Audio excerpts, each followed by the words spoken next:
बिस्मिल्लाहिर्रहमानिर्रहीम। Express sports page में Mirza Iqbal Baig Express News के व्यूअर्स को खुशामदीद कहता है। इन दिनों हॉकी वर्ल्ड कप भारत के शहर विशाखापट्टनम में जारी है और इस हॉकी वर्ल्ड कप में पाकिस्तानी हॉकी टीम भी हिस्सा ले रही है। पाकिस्तान जिसने 3 आलमी कप टूर्नामेंट जीतने बल्कि 4 आलमी कप टूर्नामेंट जीतने का एजाज़ हासिल किया। 1971 का वर्ल्ड कप, 1978, 1982 और 1994 और 3 ओलंपिक गेम्स पाकिस्तान ने जीते। वर्ल्ड कप में पाकिस्तान की कारकर्दगी क्या रहेगी, इस हवाले से हम गुफ्तगू करेंगे। और आज हमारे स्टूडियो में मौजूद हैं कौमी सिलेक्शन कमेटी के चेयरमैन, पाकिस्तान के साबिक कप्तान इस्लाउद्दीन, जो पाकिस्तान हॉकी के कामयाब तरीन कप्तान थे और इनकी कप्तानी में 1978 का ब्यूनस आयर्स का वर्ल्ड कप पाकिस्तानी टीम जीतने में कामयाब हुई। इस्लाउद्दीन से इस टीम के हवाले से, इसके चांसेस के हवाले से पूछेंगे कि कितना टफ कंपटीशन होगा, ग्रुप टफ है पाकिस्तान का। बहुत सारी बातें करेंगे इस्लाउद्दीन से और टेलीफोन लाइन पर हम कुछ साबिक हॉकी ओलंपियंस को भी लेंगे, उनकी राय भी जानेंगे, क्योंकि हम तनकीद तो करते चले आए PHF पर और तनकीद करना नहीं छोड़ेंगे, लेकिन चूंकि पाकिस्तान हॉकी टीम भारत में हिस्सा ले रही है तो इस मौके पर अगर पाकिस्तान हॉकी के हवाले से एक मस्बत पैगाम जाए तो ज़्यादा बेहतर होगा। इस वक्त हमारे साथ इस्लाउद्दीन तो मौजूद है, लेकिन इससे पहले कि हम इस्लाउद्दीन से गुफ्तगू के सिलसिले का आगाज़ करें, पहले वर्ल्ड कप हॉकी के हवाले से आपको एक पैकेज दिखाते हैं कि 1971 में एयर मार्शल रिटायर्ड नूर खान मरहूम का आइडिया और वर्ल्ड कप शुरू हुआ, पाकिस्तान ने जीता खालिद महमूद की कप्तानी में। अख्तरुल इस्लाम ने फाइनल में स्पेन के खिलाफ गोल किया। बहुत सारी यादें पाकिस्तान हॉकी की वापस हैं, लेकिन अब वो यादें एक ख्वाब बनकर रह गई। इस पर बात करेंगे, लेकिन पहले एक पैकेज देख लेते हैं और जब वापस आएंगे तो इस्लाउद्दीन से गुफ्तगू के सिलसिले रुकन थे। खालिद महमूद उसके कप्तान, तो कैसी यादें हैं? उस वक्त किसी के जहन में था कि आने वाले वक्त में ये इवेंट हॉकी का एक रेगुलर फीचर बन जाएगा? इकबाल, ये उन दिनों की बात है जब पाकिस्तान का सारी दुनिया में तूती बोलता था। सही। और 1971 का वर्ल्ड कप, जैसे आपने बताया, ये FIH को पाकिस्तान आर्मी ने बनाकर ये वर्ल्ड कप दिया था। अच्छा। और ये वर्ल्ड कप जो है ये लाहौर में होना था 1971 में और हमारा कैंप लाहौर में लगा हुआ था। और जब 1 महीना रह गया इसको होने में तो चंद नागजीर वजूहात की वजह से भारत ने पाकिस्तान आने से इनकार कर दिया और उसकी वजह से FIH को उन्होंने लिख दिया। तो FIH को उस वक्त प्रॉब्लम हो गई कि अब क्या करें। रैनिक फ्रैंक थे उस वक्त के प्रेसिडेंट, उन्होंने कहा कि अब किस तरह से होगा अगर पाकिस्तान जो कि वर्ल्ड चैंपियन है अगर वो ही नहीं आएगा जो इसका होस्ट था तो बड़ी प्रॉब्लम्स हो जाएगी। तो उन्होंने फिर 1 महीने के अंदर उस कप को जो है इमीडिएटली शिफ्ट किया स्पेन, जो कि स्पेन के बार्सिलोना में। तो इस तरह से फिर हमारी टीम वहाँ खेलने के लिए गई और जब हम वहाँ खेलने के लिए गए तो वहाँ का जो ग्रास पे था ना, ग्रास पर था और वहाँ का एक पोलो ग्राउंड था, उसके ऊपर उन्होंने किया था। बल्कि बहुत बड़ा सा इंसिग्निया लगा हुआ था वर्ल्ड कप का, उसके अंदर लिखा हुआ था first Copa del Mundo de hockey. अच्छा। ये स्पेनिश लैंग्वेज लिखा हुआ था। तो हम उसके पास से गुजरते थे, फोटो खिंचवाते थे, देखते थे। बड़ा अच्छा टूर्नामेंट, बड़ी जबरदस्त मतलब टीमें उसमें आई थी। फाइनल में स्पेन आ गया, फाइनल में स्पेन आए, लेकिन उससे पहले सेमीफाइनल में भारत था जी। अब एशिया की 2 ज्वाइंट टीमें जो थी, यानी उनका कोई मैच जब हो जाए तो सारी दुनिया देखती थी। सही। वो जब हमारा मैच हुआ है तो वो बड़ा जबरदस्त मैच हुआ, पाकिस्तान जीत गया, पाकिस्तान सेमीफाइनल जीत गया। लेकिन जब पाकिस्तान सेमीफाइनल जीता तो इसमें एक प्रॉब्लम ये हुई कि एक बॉल जो थी ना वो तनवीर डार ने स्कूप की अपने स्कूप लाइन से और अपने 25 लाइन से। जब वो गेंद गिरी 25 लाइन पे तो वहाँ से जब वो गोल हुआ है तो उस गोल के बाद तनवीर डार खुशी से जो उछले हैं ना और उछलने के बाद जंप लेके नीचे आए तो उनका नी जो है वो खराब हो गया। सही। नी प्रॉब्लम हो गई। हमारा बेहतरीन फुल स्पेशलिस्ट था, स्पेशली बेहतरीन। और मैंने जब वो हिट मारते थे तो आप यकीन करें वो हिट मारते थे और मैं पेनल्टी कॉर्नर में हिट रोकता था। तो मैंने देखा है कि जो गोरे गोलकीपर, गोरे तो हमारे सारे हैं ना, जर्मन भी गोरा है, डच भी गोरा है और गोरा तो गोरा है, यंग ब्रिटिशर जो है जिसको लेकर आए थे आप लोग। डच गोरा। अच्छा। तो वो लाइन से मैं देखता था कि लाइन छोड़ देते थे गोल पोस्ट से। अच्छा। इतनी जोर की उसकी हिट होती थी।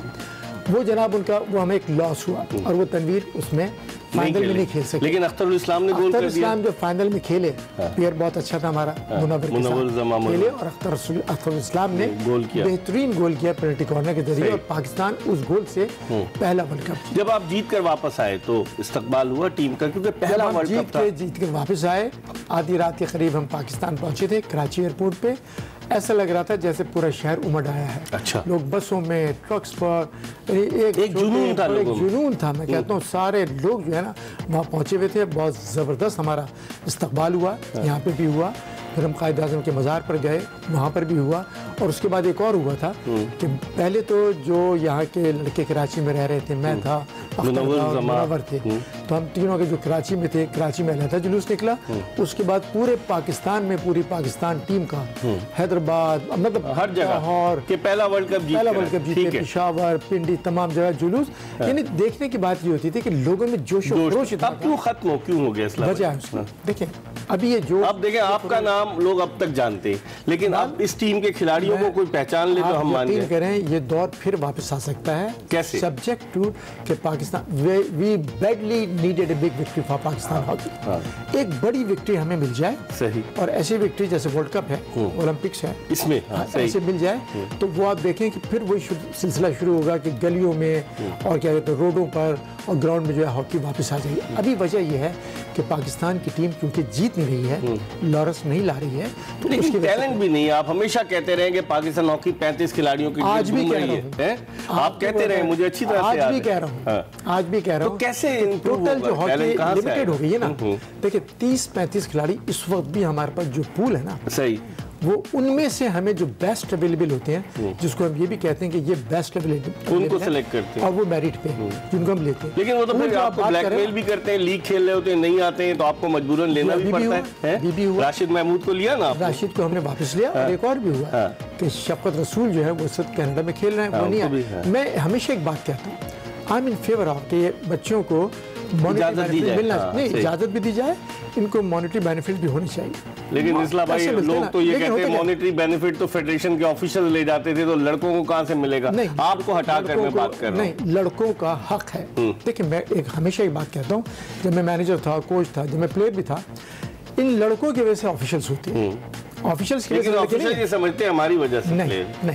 अगर आपके दौर में आपने इस्लाम भाई 71 से लेकर इतने तवील अरसे तक हॉकी खेली, कभी आपने सुना कि पीएचएफ का प्रेसिडेंट ये कहे कि मैं अपने घर की चीजें बेचकर खिलाड़ियों को जो है वो डेली अलाउंस दूं? कभी सुना? मैं एक बात मैं आपको बताऊं, एक बात आपने अच्छी बात कोट की, ये उनका एक तरह से आप जज्बा समझे कि उन्होंने कहा कि मैं इस हद तक भी चला जाऊंगा अगर मुझे जरूरत पड़ी। लेकिन उन्होंने अवामिल पे गौर नहीं किया उन्होंने कि किसकी वजह से उन्हें ये कहना पड़ा, क्यों कहना पड़ा? देखो ना, जब एक और चीज बताऊं, देखो फंड्स के बगैर, पैसे के बगैर कोई नहीं। मैं एक बात हमेशा कहता हूँ, फंड्स आप जरूर दें, जरूर फंड दें, लेकिन उसका चेक भी रखे, अकाउंटेबिलिटी।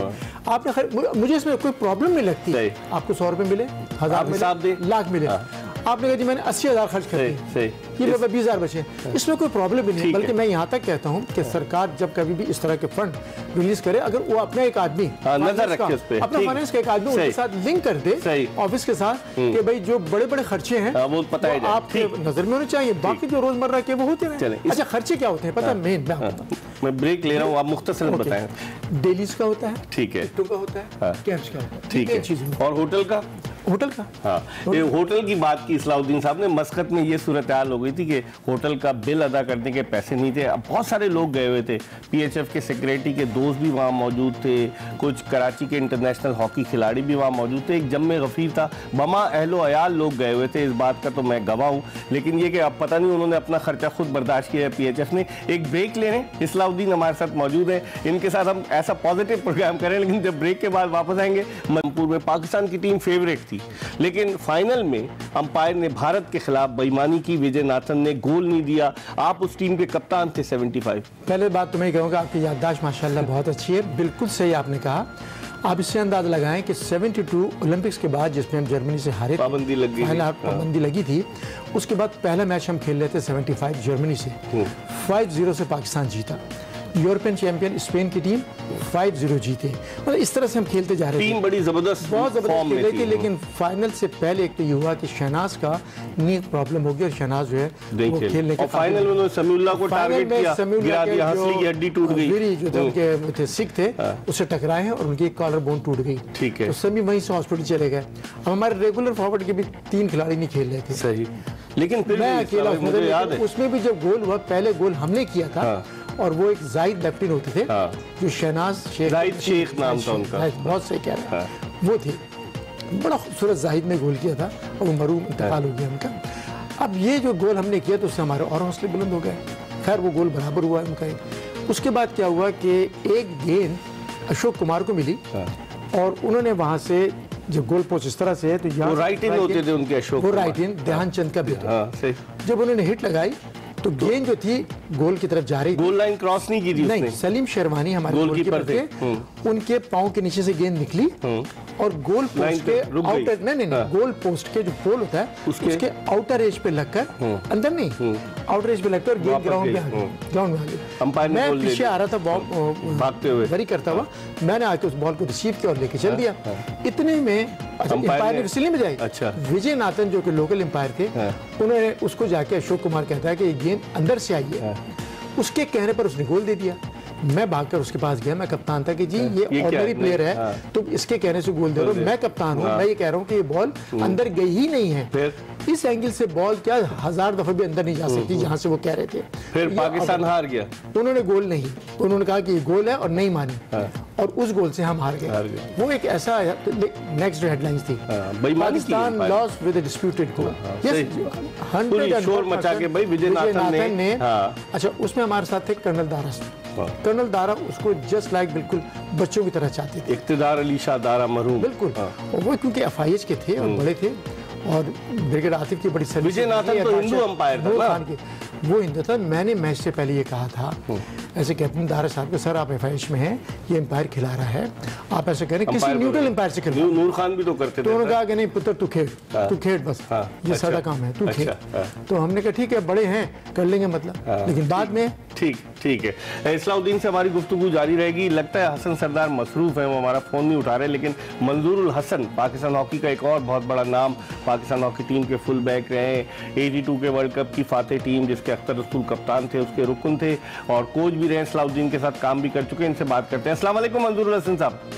जी वालेकुम अस्सलाम बिग साहब। आपके पुराने दोस्त इस्लाह भाई मौजूद हैं, जो आजकल तो एस्टैब्लिशमेंट का हिस्सा है। राशिद महमूद को बुलाया, शफकत रसूल को बुलाया, तो फिर इसका मतलब आपका लड़के नहीं है ना, मजबूर थे आप बुलाने। ये आप सही कह रहे हैं कि ये लड़के ऐसे हैं जिनकी टीम में जगह बनती है। दूसरी बात एक और मैं आपसे इससे पहले कह रहा था कि वो जो लड़के चले जाते हैं ना, उनका एक कॉन्ट्रैक्ट साइन होता है, उस कॉन्ट्रैक्ट में ये होता है कि मेरे मुल्क को जब जरूरत होगी तो पहले मैं अपने मुल्क से खेलूंगा। इनके कॉन्ट्रैक्ट में वो नहीं है, जरूरी है ना, इस पे मैं बात करूंगा। लेकिन इस वक्त टेलीफोन लाइन पर हमें ज्वाइन किया है अपने जमाने के मायानाज फॉरवर्ड हसन सरदार ने, जो कौमी सिलेक्शन कमेटी के चेयरमैन भी रह चुके हैं, इनको हेड कोच भी बनाया गया, इन दिनों कौमी हॉकी टीम के मैनेजर हैं। इनसे बात करते हैं। इनके साथी इस्लाउद्दीन हमारे साथ स्टूडियो में मौजूद है। अस्सलाम वालेकुम हसन भाई। जी वालेकुम सलाम। हसन भाई, सबसे पहले तो ये बताइए, अब माशाल्लाह आप पाकिस्तान के लिए लॉरेंस लेकर आए, 84 का लॉस एंजलिस ओलंपिक्स, कौन भूल सकता है आपकी परफॉर्मेंस। लेकिन ये बताइए आपकी जाती राय क्या है as a great hockey Olympian, coaches की बार बार तब्दीली क्या टीम की कारकर्दगी पर असरअंदाज नहीं होती? बिल्कुल होती है। देखें, ये बहुत जरूरी है कि जो फैसला करे फेडरेशन खास तौर से, वो मैं हमेशा से ये कहता आया हूँ कि एक कमेटी होनी चाहिए जिसमें कि वो लोग जो कि इंटरेस्टेड नहीं हैं, पुराने लोग, नए लोग, कोच बनने के लिए, वो ये सोच समझ के एक कमेटी बनाए और उसको उस कोच को लेकर आना चाहिए जो कि डिजर्व करता है, जो कि कोचिंग भी जानता है, जो इसका टेम्परामेंट भी हो, जो डिसिप्लिन भी हो, ये सब चीजें करके फिर उनको लेकिन ऑल्टमैन को तो आप ही लेकर आए थे ना हसन भाई, रोलैंड ऑल्टमैन। जी बिल्कुल। तो वो फिर कहाँ चला गया? वो पहले कहता है कि मैं घरेलू मसरूफियात की वजह से छोड़ रहा हूँ, बाद में अगले दिन वो मलेशिया की कोचिंग करते हुए नजर आ गए। जी हाँ, रोलैंड के साथ प्रॉब्लम ये थी कि जी देखें, हॉकी फेडरेशन के पास पैसे नहीं है। अच्छा, वो मेरे प्रोग्राम में आया, उसने कहा कि मुझे 8000 यूरो देते हैं महाना। जी हाँ, 8000 महीना। देखें, वो तो इज्जत रख रहा था ना, वो एक प्रोफेशनल आदमी था, उसको लेट सवेर जो भी मिल रहे थे पैसे, ऐसा नहीं था कि उसको पैसे नहीं मिले, लेकिन वो प्रोफेशनल कोच होते हैं, आपको पता है। सही। और वो उसका कह रहा मुझे बार बार ये था कि जी हम जो है जो हॉलैंड में या यूरोप में जो भी चीजें हैं वो हम किस्तों पे लेते हैं, मतलब उन्होंने घर लिया हुआ है, गाड़ी ली हुई है, मॉर्गेज कर लेते हैं। सही सही। ब्रेक के बाद एक मरतबा फिर अपने ज़माने के नामवर हॉकी ओलंपियन इस्लाउद्दीन के साथ शो में खुशामदीद। ब्रेक पर जाने से कबल हमने हसन सरदार से बात की। इस्लाउद्दीन साहब, सबसे पहले ये बताइए, वो कहते हैं कि मैं भी इस बात के हक में हूँ, सिलेक्शन कमेटी नहीं होनी चाहिए। मैं जो हसन ने बात की, मैं उससे 100% एग्री करता हूँ कि अगर कोच इतना अच्छा है जो उसको और पूरी पावर उसको दें और वो जिम्मेदारी जब आप कोच थे आपको मिली थी पावर 100% मेरे पास जमाली साहब जब 100% पीएचएफ के प्रेसिडेंट मुझे नूर खान साहब ने भी दी थी, ब्रिगेड आतिफ ने भी दी, मुझे हामिदी साहब ने भी दी, लेकिन फिर सिलेक्शन कमेटी भी दी, फारूक फिरोज ने भी दी, सिलेक्शन कमेटी भी दी। उस वक्त आपने नहीं कहा कि selection committee, even then selection committee के होते हुए भी आज तक कभी उन्होंने ये नहीं कहा कि जो आपने टीम दी है वो गलत थी और एक लड़का भी कभी ड्रॉप किया। वजह उसकी ये थी कि जब भी आप कोई भी काम नेक नियति ईमानदारी से करेंगे ना, तो कभी आप सोहेल अब्बास को आप लेकर आए, मुझे याद है अच्छी तरह, उसको कोई टीम में नहीं लेता, मुझे याद है, मैं जूनियर में नहीं लिया, सीनियर में लिया, आप लेकर आए। और बहुत सारे फरत को लेफ्टिंग जगह नहीं बनती थी, सेंटर हाफ किया उसको, बहुत सारे, लेकिन वो तो कैंप भी छोड़ के चला गया था, नाराज हो गया था आपने जब उसको सेंटर हाफ किया हॉकी क्लब में। ये बताइए आप, 5 लड़के और आप सुने कि जिनको के टीम में नहीं थे, जिनमें वसीम फिरोज, ख्वाजा जुनैद, खालिद, कासिम खान, ये वाला खालिद तो नहीं जो अमेरिका में स्लिप हो गया गोल खालिद बशीर। अच्छा खालिद बशीर की बात कर रहे हैं। आपके पास सबकी फाइलें होती हैं, मुझे नहीं पता, लेकिन इसको ये वो लड़के थे जो उनके ऊपर हमने मेहनत भी की थी, वापस लाए टीम में और फिर 4-5 साल खेल गए। आप ये देखें ना, तो हमने हर पुराने और नए पे, मैं ही कहता हूँ कोई हो, किसी का बच्चा कहीं का हो, अगर वो पाकिस्तान के लिए अच्छा है तो फिर उस पर मेहनत कर, उसको लेना चाहिए, फिर आपको कभी कुछ नहीं कहेगा। लेकिन एक ऐसा बच्चा जिसको जो डिजर्व भी नहीं करता हो और फिर मेरिट को फॉलो नहीं करता, मैं उसके खिलाफ हूँ। चाहे सिलेक्शन कमेटी हो चाहे ना हो, मेरिट को फॉलो करना। उन्होंने कहा कि आप जाएंगे, मैंने पूछा आप क्यों नहीं जा रहे? अब तक तो नहीं गया था, लेकिन अब अगर फेडरेशन कहेगी, हसन ने एक बात अच्छी है कि वहाँ से एक बड़ी सपोर्ट मिल जाती है। बिल्कुल, अब 4 वर्ल्ड कप कॉमनवेल्थ गेम में भी तो गए थे इस्लाम भाई, सपोर्ट करने गए उसमें नहीं, जो उसमें हम गए थे, आपके मुखालिफिन ने कहा जॉय ट्रिप पर गए हुए आप, अयाज में खालिद खोकर की तस्वीरें शहबाज की हैं। देखिए हमारा ये होता है, अब जैसे मैं अभी गया था जकार्ता, तो मैं आपको बुलाया था एशियन हॉकी फेडरेशन ने बुलाया, पीएचएफ को उसमें नहीं गया, लेकिन जिन लोगों को नहीं मालूम वो समझते होंगे। अब मुझे पीएचएफ ने, अब आप सुने, पीएचएफ ने मुझे कहा ऑस्ट्रेलिया जाओ, जो गए थे टूर्नामेंट, कॉमनवेल्थ गेम्स के लिए टूर्नामेंट जो खेले, ठीक है, उसमें मैं नहीं किया। मुझे पीएचएफ ने कहा आप चैंपियंस ट्रॉफी हॉलैंड जाएं, मैं नहीं किया। मुझे पीएचएफ ने अभी कहा कि आप, तो अभी भारत के लिए क्यों नहीं कहा आपको? इतने बड़े-बड़े मुश्किल दौरों के लिए आपको कहा, भारत के लिए आपको कहा? मुझे लग रहा है कि वो कहेंगे और मुझे लग रहा है कि मैं चला जाऊंगा, चले जाएंगे। अच्छा आखिरी आप, इसलिए कि उससे उनका फायदा ही होता है। कोई बोल, देखिए हमें कोई घूमने का शौक इसलिए नहीं है, दुनिया सारी उम्र हो गई है, कोई शक नहीं, लेकिन अगर जाने से हमारी टीम को कुछ सपोर्ट मिलती है तो इसमें कोई, अगर वो कहेंगे तो मैं इंशाल्लाह जरूर। ठीक है, आखिरी सवाल चलते आपसे पूछूंगा, 78 का वर्ल्ड कप आपके साथ अटैच है कि जिस पुरवकार अंदाज से आप अर्जेंटाइन के सदर से वो ट्रॉफी वर्ल्ड कप की लेने जा रहे थे, 78 के वर्ल्ड कप से मुख्तसर 1 मिनट में बताएं उसकी यादें। अनबिलीवेबल टूर्नामेंट, 35 गोल हमारी टीम ने किए, सही 3 गोल हमारे खिलाफ हुए। हॉलैंड की टीम को 2 दफा जीते, खास बातें, एक उस वक्त जीते जब हम पूल में 3-2 से 3-1 से और 3-2 से फाइनल में जीते। जर्मनी का वो मैच तो अनबीटन टीम थी जर्मनी, और हमसे एक दिन पहले 7 गोल इंडिया को मारे थे, और हम रात भर सो नहीं सके थे कि कल हमसे मैच है। और वो अल्लाह ताला ने इतनी इज्जत दी कि एक्स्ट्रा टाइम के लास्ट मिनट में सडन डेथ में वो गोल होता है, और वो गोल भी इत्तेफाक से मुझसे हो गया, तो हम की दुआओं से अल्लाह ताला का करम था, वो हम जीते हैं। मैं समझता हूँ कि उससे बेहतरीन टूर्नामेंट नहीं हो सकता। और वो 12 घंटे का 13 घंटे का फ़र्क था वहाँ के टाइमिंग्स में। यहाँ मदीना होता था, यहाँ आधी रात होती थी। गोल किया था एहसान अभी भी हैं, PIM रिटायर हो गए हैं, भूरे वाले के भी थे, और एक ही पेनल्टी कॉर्नर मारा, और वो भी मैंने उनको बुलाया था आखिरी में। अच्छा। सारे पेनल्टी कॉर्नर जो हैं उस गोल से मुनव्वर जमान ने मारे थे, मरूम अल्लाह उसकी मग़फ़िरत करे, ग्रेट प्लेयर थे। और आखिरी जब मिला तो ऐसे मेरे जहन में आया, और दूसरे जहन में ये आया कि अगर ये मिस कर गया तो एज ए कैप्टन लोग मेरा हशर कर देंगे। तो फिर मैंने सोचा कि मेरा कॉन्शियस क्लियर है, मुल्क के लिए कर रहा हूँ, तो इस्लाम को बुलाया और इस्लाम उसने हमारी नियत साफ। आखिरी जुमला एक बताइए इस्लाम भाई, इस टीम से क्या तवक्कुआत? इस टीम के अंदर बिल्कुल ईमानदारी से बताऊं, they are capable to win any team, लेकिन सब्जेक्ट टू ये कि मेरे कहने से कुछ नहीं होगा, इनको उस दिन अच्छा खेलना होगा। 3 से 4 इनको फॉरवर्ड को चांस मिलेंगे, 3 से 4 पेनल्टी कॉर्नर मिलेंगे। 13वें नंबर पर है रैंकिंग में इस्लाम भाई हमारी टीम, वर्ल्ड देखिए 13वें पे है या 14वें पे है, बात सारी होती है कि आप ये कैपेबल है किसी भी टीम को जीतने के लिए, लेकिन उस दिन इनको अच्छा खेलना होगा और मौकों से फायदा उठाना। अदर टीम अदरवाइज दूसरी टीम जो है वो चांसेस ले जाएगी, फिर मुख्तलिफ पूल इनका टफ है। पहला Germany, Netherland, Malaysia, 2 European team है, 2 एशियन टीम है, अच्छा, मैं कहूंगा अच्छा कि आपके तवज्जो से कि all the best Pakistan hockey team जिंदाबाद इंशाल्लाह। पाकिस्तान आपको वर्ल्ड कप के बाद बुलाएंगे लाइव शो में, आपसे गुफ्तगू करेंगे। सलाहुद्दीन की गुफ्तगू आपने मुलाहिजा की, हमें उम्मीद है कि हमारी ये गुफ्तगू आपको पसंद आई होगी। मंजूरुल हसन और हसन सरदार ने भी अपना इनपुट दिया। इसके साथ ही एक्सप्रेस स्पोर्ट पेज की ये एपिसोड अपने इख्तिताम को पहुंची। इंशाल्लाह अगर जिंदगी ने वफा की तो अगले शो में फिर आपकी खिदमत में हाजिर होंगे। उस वक्त तक के लिए मिर्जा इकबाल बेग को इजाजत दीजिए। अल्लाह हाफिज।